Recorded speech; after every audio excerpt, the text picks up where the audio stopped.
What kind of off season have you seen out of Rodarius and Travis as those two kind of battle it out, trying to get that spot that Chris leaves vacant? Yeah, funny you mentioned that. We kind of try to always pull video evidence of where guys started and where they are now. And today we had one of those sessions and kind of singled out those two from a year ago, what they look like to now. Both of them are playing fast. Their growth opportunities are kind of in different directions, but they're both urgent. They're both competitive. Both their bodies are changing a lot. They look like completely different people than a year ago. So I've been pleased. I think the rest of spring ball and going into fall camp is just guys continuing to do the little things to separate themselves. And so that's the emphasis the rest of the way for those two specifically. Patrick. Yep, Kelsey, following up on that, those guys are kind of always linked together. They came in at the same time, had their injuries last season. They're both competing for that spot now with Chris left. What's similar about their games? What's different about each of their skill sets that you guys expect to see? Yeah, I think similarities is the glaring thing. They're both really big receivers. Both of those guys got a lot of length, big frames. They look like SEC guys. For a guy like Rod, he just brings a tenacity and a physicality that you can't coach. Like, he reminds you of like the old school wideouts back in the day when there weren't no rules and kind of everything went. And that's helped him a ton. And Travis is a bigger athlete, but he's so fluid for his size. Like, the things that he can do with his size are special because of his hips and the way he's loose and his ability to have ankle flexion at the top of the route. So what I try to preach to those guys is to just be you. Don't be something that you feel like Coach Pope thinks you should be, or something that you've seen. Like, you go be you, and the rest will take care of itself. Back to Austin. A little bit was made of a clip that hit social media about Tristan Keys, but I know he had been kind of working his way back, wasn't 100%, but wanted to push through and get some practice time in, and has been since working the jugs, that type of thing.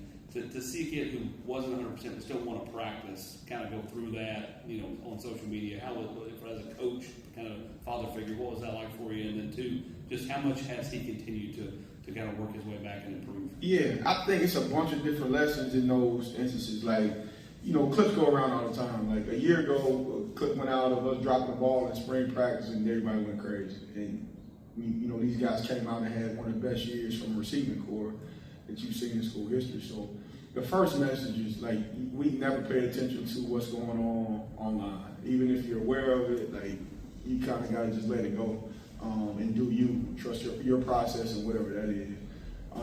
But Tristan, man, like, from a readiness standpoint and a preparation standpoint, like, he's been as good of a freshman as I've been around. He's competitive, he cares, he's a sponge, he wants to go over the little things. He almost sometimes wants to know too much. And you got to slow him down because, he just wants to take in all information at once, which can be harmful sometimes for freshmen. But he's been really good. He's in the building every time that you need him to be. He's in the building extra. He's coming in early, he's staying late. So from a preparation standpoint, like, he's serious about what he's doing and where he's trying to get to. For us as a staff, it's just, we got to make sure that we're intentional with his workload and the physical capabilities that we're putting him under. But he's coming along. His timeline is ahead of schedule, and we're looking forward to him getting back here pretty soon. John in the back. You're going to have a new starting quarterback this year. Is there actually something different about catching passes from different quarterbacks? What is that transition like as a receiver? Is it something that you're having to spend a lot of time on, or is it pretty much the same?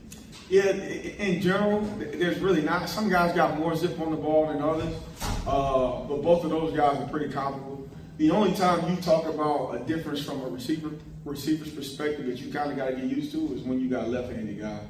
I think that spin is a little unique. We got to kind of work some things to emulate that, but with both of those guys being righties and Stott being a righty, like, we just kind of playing ball and control what we can control no matter who's back there. Ryan? You got added the title of passing game coordinator this offseason. What does that entail with your role in the offense? It's a cool title, but I'm just still doing the same things. I'm trying to invest every day. I'm trying to come up with new ways for us to use certain skill sets that we have. Like, we got a lot of different skill sets in the building now that we're used to. Like, you got 3 or 4 guys that, are standing over, 6'2", 6'3". You got 3 or 4 guys that are hitting 21, 22 miles per hour consistently. So we're getting more volume with, like, high caliber athletes. So for me, and from my perspective, like, I want to go find new things that can help us and that fits us, but new things where we can expose defenses and take advantage of those type of skill sets. So in general, I'm kind of doing the same things that I've been doing. I would like to think that I've operated with that title before it was given to me. Coach Hype was just gracious enough to go ahead and do that. So see the difference. Braylon and Mike obviously have the breakout seasons. How do you sort of reset how you motivate them, and are their personalities different enough where you have to kind of push different buttons for each one, or are they similar where you can kind of motivate them kind of the same way? Yeah, they are different. They are motivated by different things. I think you see that super early in the recruiting process. Once you start to get to know these guys and you can implement it, and the way you motivate guys who have had success is you motivate them with success.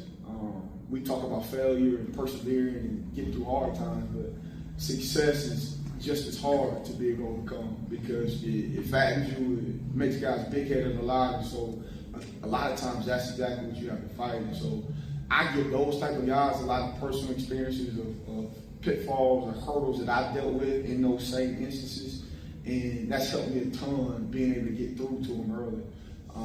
Mike and Braylon are unique because both of those guys are headstrong. They're both really, really ambitious, and they want to be perfect. They're perfectionists. So I don't have to give a lot of speeches for them. I just got to make sure I'm putting things in big picture perspective for them. And usually when I do that, guys like those two, they end up meeting that standard and exceeding it every single day.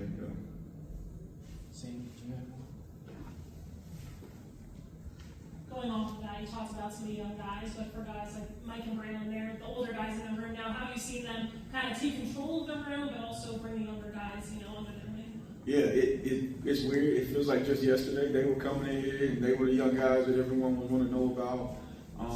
But it's gratifying to see those kids come in with big eyes and curiosity and not really knowing what's to come. Really, a lot of unknowns. They buy into a program, they buy into a coach, they seek success, and now they're preaching the same things that I'm preaching. Sometimes I got to stop them because they sound like me from saying the same things because they've heard it for 2 years now.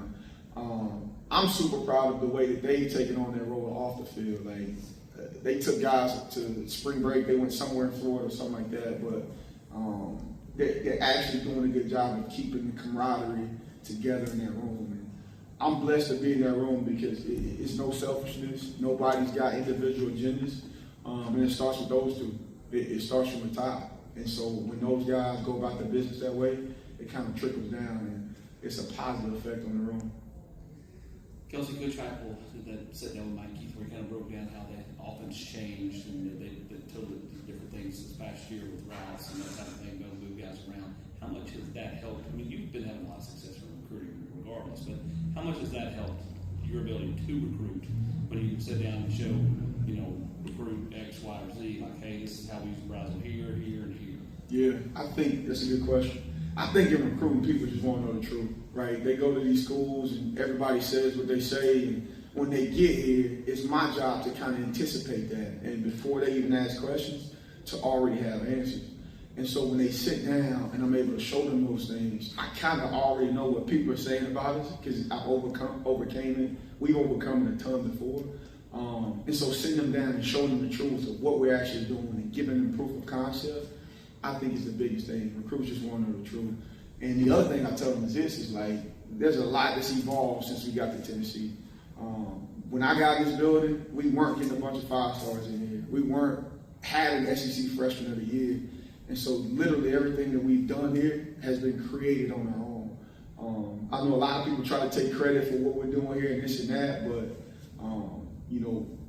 Tennessee's been successful at wide out on offense consistently over the last couple of years because of who's in this building.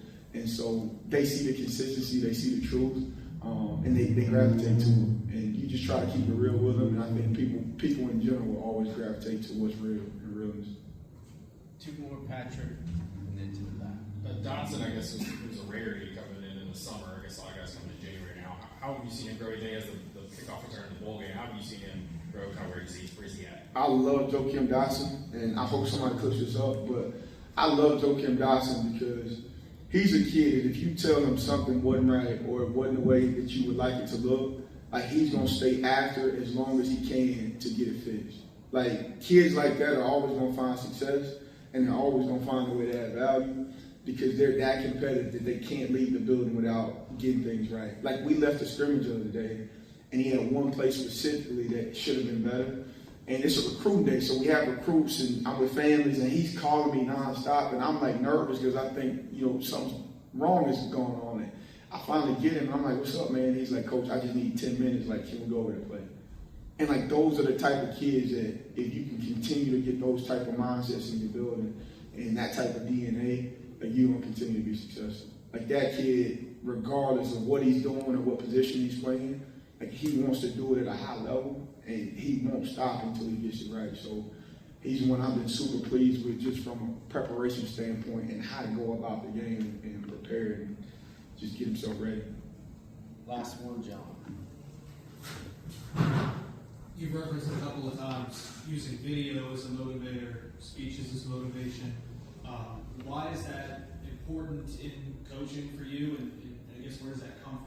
Yeah, I think two things it comes from is just knowing the crowd and the demographic. Like these guys got short attention spans. It's probably why TikTok's so popular. But they have to be able to see things. When I was in college, my coaches could just tell me something, and I bought into it because that was kind of the way of the world at that time. And as things have evolved and they're in more of an information age, you got to be able to give them the why behind the lie, and you have to be able to show them the results of what they can get to. And I think you get a lot further with these kids knowing who they are. And so video for me is just being able to show them proof.